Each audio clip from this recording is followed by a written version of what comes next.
Une gerbe de fleurs en mémoire des soldats russes tombés pendant la Deuxième Guerre mondiale. Angela Merkel s'est inclinée à Moscou en compagnie de Vladimir Poutine.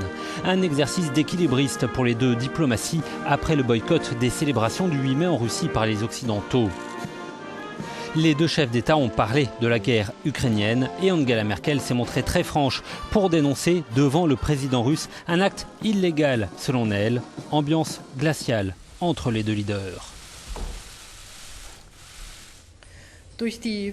Avec l'annexion criminelle de la Crimée, un geste qui viole le droit international et avec les affrontements militaires dans l'est de l'Ukraine, la coopération entre la Russie et l'Allemagne a subi un sérieux revers.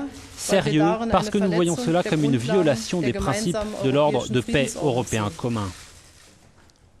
Pour la chancelière allemande, le cessez-le-feu n'existe pas malgré les accords de Minsk. Les accrochages sont en effet récurrents sur le terrain, la faute aux rebelles pro-russes, selon Angela Merkel.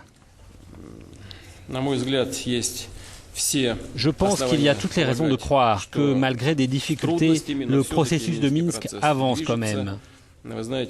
Depuis la signature des accords Minsk II, et malgré tous les problèmes que l'on peut constater, la situation dans le sud-est de l'Ukraine est devenue plus calme, a déclaré Vladimir Poutine. Malgré des points de vue opposés, les deux chefs d'État appellent au respect des accords de Minsk, la seule base de travail actuellement disponible.